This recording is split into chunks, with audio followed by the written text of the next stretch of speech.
Hi there, I'm Igor Ledochovsky, the co-founder of the Hypnosis Training Academy and author of the world's best-selling trainings on conversational hypnosis. I believe that anyone who wants to be a force for good in the world through the power of hypnosis should have the opportunity to do so, which is why I've made the classical foundational conversational hypnosis professional hypnotherapy program available for you for free right here. So, if you want to become a better communicator and use hypnosis to uplift people around you, inspire them, and enhance the lives of those who you care about during normal everyday conversations, then this training is for you. Enjoy. Actually, we'll stay on this one.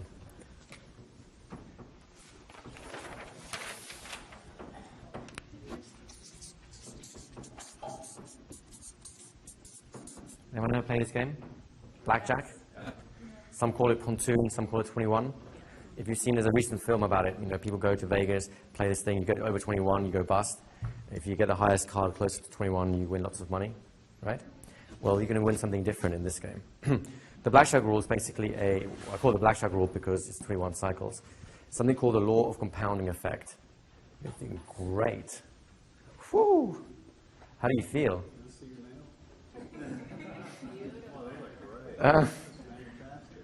How do you feel? You did a great job, you know that? I did a really great job. Seriously, it's a pleasure watching you do your stuff. I'm just there on the, actually, I'm along for a ride on this one. Because you're doing it all yourself, you know that, don't you? Bonus points on that one. So, there's something called the law of compounding effect. Basically what it means is, if I give you one suggestion, you're happy, and I repeat the suggestion, you're still happy, it compounds, it becomes more powerful, right? You know this because kids keep going on, you're like, Mom, can I have this? No. Mom, can I have this? No. Mom, can I have this? No. Mom, can I have this? No. Mom, can I have this? Oh, all right, then here you go, right? It works in everyday life as well. What people don't realize is that when you do a second suggestion, for example, you're a good person, that not only reinforces itself, but it also reinforces this one here. So when you make a second suggestion, it reinforces the one you made previously also. So now I make a third suggestion, which reinforces the second and the first. And so on. And so on and so on. You know how we're working here? Now, as a rule, for direct suggestion, then this is a very simple form of therapy, doing just suggestion work. It can work great, as, hello, you saw. But it's a very simple form of therapy, so it's a starting point. For starting point, the Blackjack rule uses the law of compounding effect, and all you're going to do is you're looking for 15 to 21 repetitions of the suggestion, and then it kind of sticks. But that means you're really driving it over and over and over again. You're really repeating it. Did anyone hear me repeating the word idea of confidence at least once or twice? Yeah? Anyone started getting sick of it, like, oh, for Christ's sake, he's still going on about confidence. Got it already, thank you. Right? How do you feel, by the way, hearing that? Did you want me to stop saying it? No. That's the weird thing about trance, right? Remember, everything that doesn't work during the normal conscious, when you talk with the conscious mind, you can still do things with the unconscious mind that doesn't work that way, right? So you're looking about 15 to 21 repetitions of the suggestions that you discovered. And now, your job's easy. Why? Well, the fact the client knows what the problems is, they know what the solutions are. They know how they want to feel, and they know how their life will be as a result of how they feel, right? So all that you do is, you tell them how they're going to feel, and you tell them how their life is going to be as a result of how they feel, together with the words of power, and you do that 15 to 21 times for each one of these. Therapy is done. Your job is done. Now, is this the ultimate form of therapy? Hell no. But it's a simple, easy, effective form of therapy for quite a number of problems. Does that make sense? Any questions on that? Go over here first. Yeah?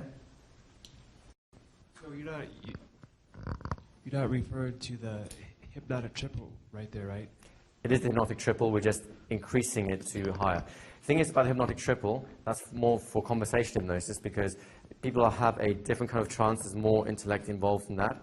So if you start going 21 times, they're going to go, what's going on here, huh? Okay. So you use a hypnotic triple in that situation because the context requires a little bit more subtlety. But if someone's coming to you to give you money to do hypnotherapy, subtlety is not necessary, right? Sometimes you can be, but it really doesn't have to be. Right. And then each time you repeat it, it doesn't have to be word for word. For example, you could say about The concept. a confident suggestion, but then you can modify it each time you repeat it. So you can have variety in repetition. Absolutely, absolutely. And you'll notice that I actually played with some of the words as well, confident nails, right?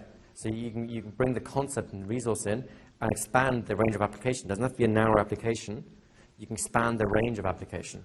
Confidence in your nails, confidence in your life, confidence in who you are. So that's different applications of the same resource, and it all starts spreading out.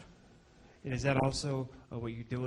Is there loops involved? Are those power loops, or by any chance, or?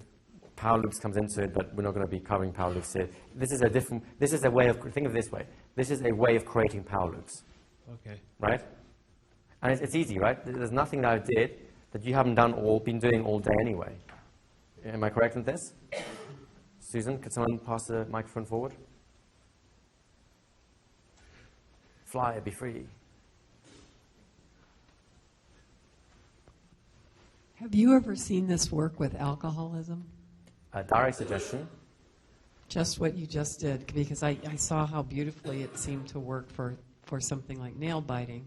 Well, honestly, I've never seen it done with alcoholism. I personally think with alcoholism you need a little bit more deep-rooted work because there's other things going on as well. This pattern here will not work for everything you do. It can be a great adjunct to some of the deeper stuff we'll be doing, and we'll be coming on to that as we go along.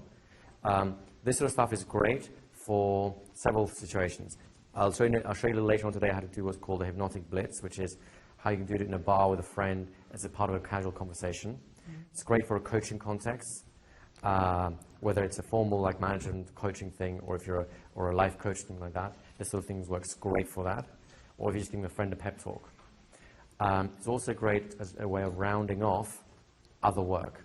So let's say you do like a phobia cure. The phobia is cured. Now you'll cement it in by using this. So that every cycle of these things that you use, in essence, the phobia cure, let's say, just for example, or in your case would be, say, doing a regression for alcoholism, is the equivalent of this suggestion here. And as you do all these other things, which we just saw us doing, it reinforces the original work, which is the regression on alcoholism or the phobia cure for the fear, that sort of thing. Does that make sense? One over here, just pass it back to Scott. See, they're just so much quicker than you, Josh. Gotta be quick on the ball. Do you need to worry about handling secondary gain, or is that something that happens later in the course? That's what we're going to do on day 5. HTAs are great. Seriously, we'll do that on day 5. There's a specific way of dealing with that, just in case. For the most part, secondary gain tends to be swamped out by some of the things you're doing. So their consciousness acclimatizes and gets rid of a lot of the consequences of that. But should problems still arise, then on day 5 when we come to reintegration, that's one of the 3 R's, we'll talk about exactly about how to do that. We'll talk about it on day 5. It's very, very simply put is, if you have a problem, there's a benefit to it. For example, you can't drive, you're afraid of driving. The advantage is you don't have to drive your kids to school, you don't have to drive your buddies back from the nightclub, that sort of thing. And now you suddenly got rid of the fear, but you've got all these extra tasks you've got to do, this extra stuff. You can't work from home anymore, that sort of stuff. So your conscious goes, you know what, screw this, I'm going to have the problem back because my life was better with it. That's the essence of secondary gain. If you do change work based on resources tend to find other ways of getting this secondary gain taken care of. So if you're a bit more resourceful, you'll have the advantage of not having to have the fear and being resourceful enough to get out of having to drive the kids to school. Just don't educate them. Or something like that. And that way it takes care of it. But we'll talk more about that on day 5. So everyone okay with this idea? The Blackjack rule, the power words, and creating your own personal hypno-script generating machine thing TM? Microphone over here for David. Oh, you have one. Just a quick, when we say the rule of 15 to 21, is that 15 to 21 repetitions for each suggestion? Thing? So here, this is where it gets very tedious. I kind of cut it a little bit short for sanity reasons for the rest of you. But you can spend a good hour. You could do 21 of these, 21 of these, 21 of these, 21 of these, 21 of these, 21 of these, 21 of these, 21 of these, 21 of these. I probably wouldn't do so many of these because it's not so necessary. So that's a lot. How do you keep count? 1, 2. Seriously, I keep a mental count that way. Or you'll get a sense of like, yeah, I've done quite a few. There's a nice rule of thumb or heuristic which a hypnotist called Jerry Kine uses, which I think is quite funny, which is basically you keep repeating it until you feel sick, and you say a few more. I quite like that. That's quite a nice way of putting it.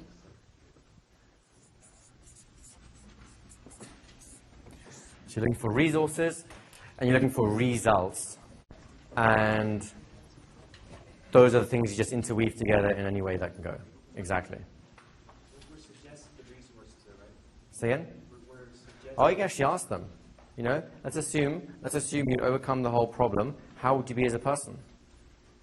Right? How would you be when you haven't got this problem anymore? Oh, you know, to have this and that. What do you think it would take to not have the problem anymore? Well, I have to be more confident. I'll have to have this, that, and the other. Ask them. If they're stumped, you can throw some suggestions by all means. You're a hypnotist after all. But you know, I'd rather take it out of them to find out what they want. Because sure, you talk to them before you do the trance work. You know you are allowed to talk to your subjects outside of trance. That does happen from time to time, and this will be the time to do it. So, are you ready for an exercise, folks? Yes. Does everyone have a pen and paper? No. Yes. What I recommend you do, we have 20 minutes. So find a partner, and here's what we're going to do. You're going to find a partner.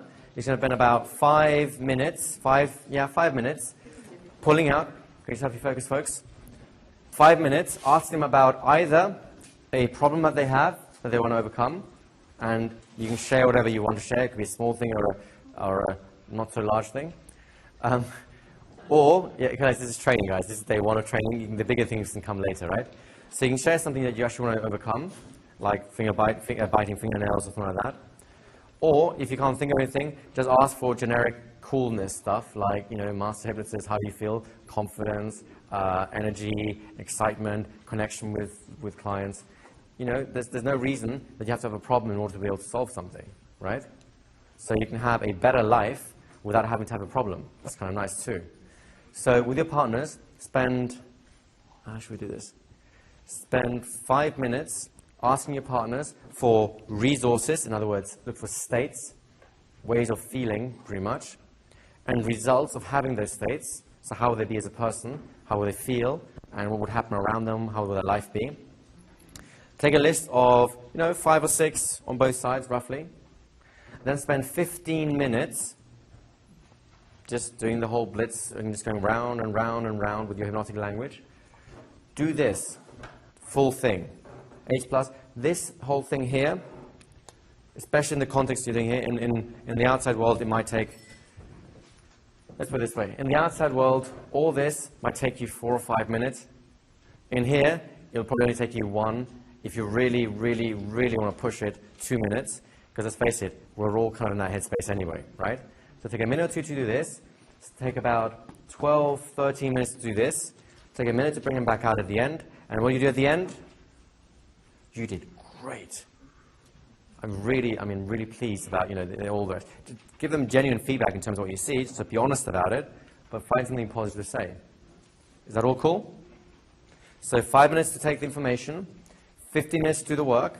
In 20 minutes time, I'm just going to call a break, and you'll just go straight out for a break, coming back 10, 15 minutes after that, and the other person will have a go. So remember who your partners were. Don't get so tranced out that you forget. Okay, off you go.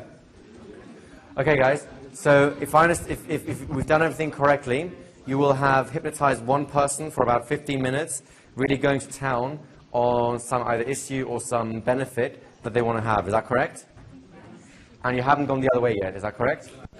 So, we're a little bit late, so let's get really down to it. Spend only 4 minutes getting resources and results, and spend only 14 minutes doing trance. I'm going to stop you a little bit earlier because we really need to get contained. There are some things we want to do this evening before we go, and I think you'll really like them. So on that happy thought, feel free to spread out as much as you want. Grab the same partner. The other person's the hypnotist, the other person's another subject. Off you go. Comments or questions on that process? First of all, how did your hypnotists do? Yeah? Were they impressive? Are you enjoying this? As hypnotists, let me ask you this. Are you beginning to feel like real hypnotists? Like you can really do this work? It's not rocket science, is it? It'll become more like rocket science later, but for a moment, the beauty of this is, the beauty of this approach is that you can really do some significant work with almost any condition. It won't necessarily be appropriate to resolve everything, but you can deal with most things, and not most things. You can make a significant impact or a positive impact with most things, and it's a no-brainer, right? And if nothing else, you do this, and it buys you like half an hour thinking time whilst you figure out what you really want to do. Is there a question back here? Or a comment, sure. Just go, Scott's over there in the corner first. I'm having a little trouble getting my mind around what constitutes the resource. What sorts of things we're trying to grab in that column? In essence, between resource and results, in some respects, the distinction doesn't matter because your clients will never ask, right? They'll never go, oh, was that a resource or result you just suggested? I'm not sure about this. The key thing is it gives you two fundamental types of things to look for. A resource is basically a state, a way of feeling. So confidence, happiness, relaxation, creativity, I would call a resource in terms of it's a state, it's a way of being. A result, on the other hand, is a consequence of having resolved the problem. So it'd be things like people congratulating you, you look physically, like if you're doing the gym, you look physically strong, maybe you've got more girls running after you because you like strong like bull, lift things up, you're healthier. You see what I'm getting at? Is the resource the state that you need in order to solve the problem? The And state you need to be in order to... It's the state that will drive the solution as well as the state you'll be in as a result of having resolved it. You can have both. Okay. So, for example, going to the gym, someone actually asked about this earlier on. Some of the states you'll need are things like motivation, energized, enthusiasm, because that's going to get them to the gym in the first place. Some of the resources they'll have as a result of it is greater confidence, feeling happier, more vital in life. And that's a result of being in the gym, but it's still a resource. So that's why I don't really care about what point on the distinctions you make. It's the key thing is like, are you looking for things on both sides of the equation? And whether one thing can fit into both and you put into one or the other, who cares? Because no one's ever going to know, oh, you're mixing your resources and results now, that's not allowed, so it's not going to work now for me, right? The only people who might do that is the people in this room right now. I think we're beyond that now, right? Does that answer your question? Donald, do you have it? I just wanted to say that this technique that we're employing is great because it demystifies the process, and you don't have to memorize scripts or, you can just go off the cuff, and I thought it was great. Thank you. And you brought up something which is my pet peeve. I hate scripts. I loathe them with a vengeance. I am the script killer. And if you have scripts, I'll come into your bedrooms at night and I'll burn them at the stake. I exaggerate. And in terms of scripts, I think they're valuable in the sense that you get to see some interesting ideas that other people have, interesting frames, some processes. But if you get stuck with a script, if you have to read someone else's words out, how can you ever have H+ when you don't even understand the words fully, right? And by the same token, if you're stuck on a script, how can you ever have that creativity, that fluidity to adapt to the moment? Plus, I'm lazy. Why should I memorize this whole bloody script and carry a heavy suitcase? I like being weak. I don't want to strengthen my right arm whilst my left arm is disproportionately, skinny, just because I have to carry a script case around. So I'm with you. Make it up as you go along. It works great. Go ahead. Wouldn't it seem like not having a script, but the conversation would be more believable to the patient or the client? So the conversation with the client will absolutely Be more believable and more absolutely effective. right. It's more authentic. It's more like you do. I mean, has anyone here ever tried to script a conversation they're going to have with someone? Right? You're going to say, I'm going to say this, then they'll say that, and I'll say this, and they say, how well does that work? Right? Works particularly well in dating, by the way. You know, yeah, and then I'll tell her this, and then, oh, she'll be really impressed, and then she'll say that, and I'll say this, and then, you know, within 2 seconds, like, whoa, whoa, whoa, whoa, what are you saying? No, say this. What? So, I mean, it's the difference, like, between talking to and talking with? Yes. Or talking at, even. Yeah. We want to be the with, not the other two. Right. Absolutely right. Any other observations, comments, questions? Does it feel pretty good, knowing what you can do? This is day 1, guys. How does it feel to be able to do this? And we haven't even finished day 1 yet. How weird is that?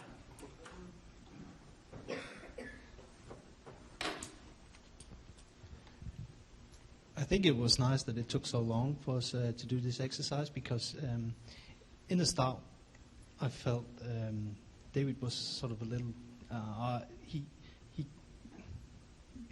it wasn't as fluid. Mm-hmm. And then after a while he just said, oh, okay, I'll just go with it, and it was so much better. So we really got a lot out of it. And do you know, by the way, why he got that you know, that's so much better? It's H+, that you know, screw this, allows you to do H+. Go ahead. I think that is exactly it, because like I actually started to connect with him on a different level. I was thinking about his end objectives a whole lot more. Yes. I was visualizing in my mind. I was in a light trance, you know, and visualizing what he was after, and I don't know, it was a really cool experience. Cliff, can you give David his certificate now, please? Anyone else notice this? This is exactly what we're talking about. This is it. And you notice there's a marked difference between doing that and doing what technically or mechanically looks like the same thing, but behaviorally and in terms of performance, it's much more stymied, inhibited, and harder. And this is where a lot of hypnosis schools, I think, do a disservice to their students. Not on purpose. I don't think just that they don't know any better, because they teach them the other style of way of doing things. Intellectually, it makes more sense, but in terms of behaviorally, in terms of our human experience, it doesn't work that way. We don't work that way. It's kind of like capitalism, socialism. Socialism sounds great on paper, you know? Help your fellow man, share alike, everyone's happy. It just doesn't work in the real world, because human beings don't work that way, right? It doesn't mean that you can't do good in the world. It's just, you know, legislating it like that just doesn't do the right thing. Enough of the political comment. I give up now, sorry. I apologize to any socialists out there. I respect it. Go ahead.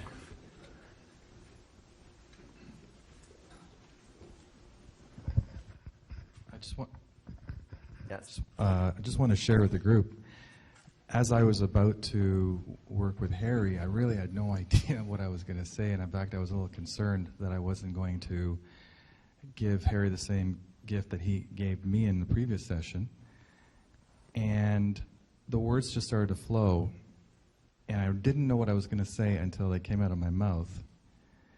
And then Harry said the words were perfect, because it's exactly the words that I needed to hear inside, and I was literally just feedbacking what I felt was what Harry needed at the time. Mm-hmm.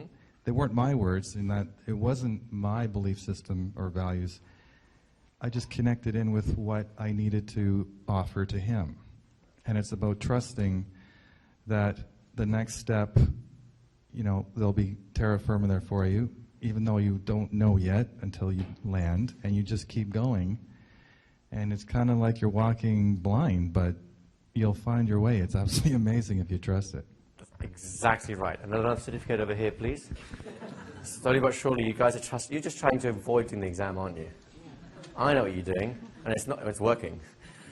Yeah, I mean, hopefully more and more of you guys are getting this sense, right? You don't have to know up front what happens. I think I've shared with some of you already before. When someone asks you to hypnotize them, I have no idea what I'm going to do. Half the night, I get into a little panic going, I know nothing. And it's when you start, and more importantly, when you start with H+, that's really the key thing. When you start with H+, which all of you are wearing proudly on your chest, that's when it all happens. That's where the magic comes from.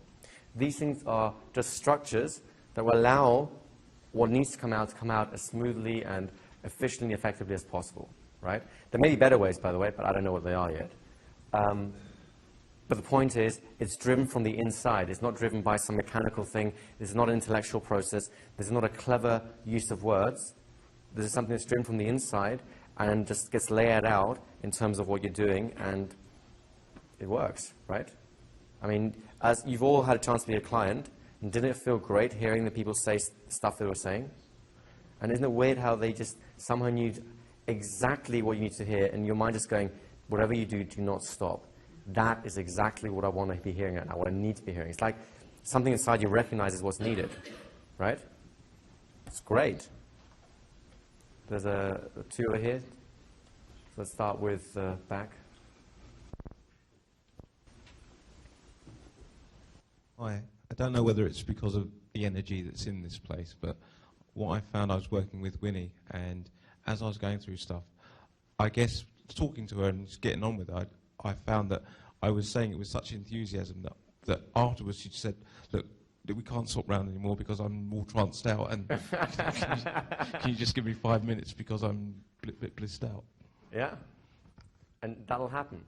Seriously, that's how you know your work's taken. That's how you know you've done a good job, right? Perfect. Another certificate, please. It was quite easy here to get resources from my partner because I think we're already thinking along those lines. But I found in the past, when I've had questions of what do I need to know about this person, is the two things I found work for me is saying, then what, and tell me more. Mm-hmm. And that just tends to elicit the kind of responses I need so that I have the vocabulary and their words to use in the feedback. Absolutely, absolutely. And to add a little bit to that, there's nothing wrong, although I don't advocate that you tell the client what their resources are, what they'll need, and how they'll be afterwards. If they're a little stumped, which sometimes happens because they're a little nervous and they can't really think straight, feel free to recommend things. Would you think confidence would help? How would your colleagues treat you? Will they be like really excited? Will they clap in the back? Will they look at you with like, wow, this guy's doing an amazing job? You go, yeah, I guess that would happen. Then you have something. Or they go, no, they're kind of a jealous lot. Oh, so you mean they can be kind of jealous and you can sit there going, haha, got one over on them. But yeah, that's exactly what will happen. So you can coach them a little bit to see what comes out if they're having trouble. But I agree, in general terms, you want to have their words, their ideas, because it's stuff that's inside them. They're just identifying it themselves, right? Good.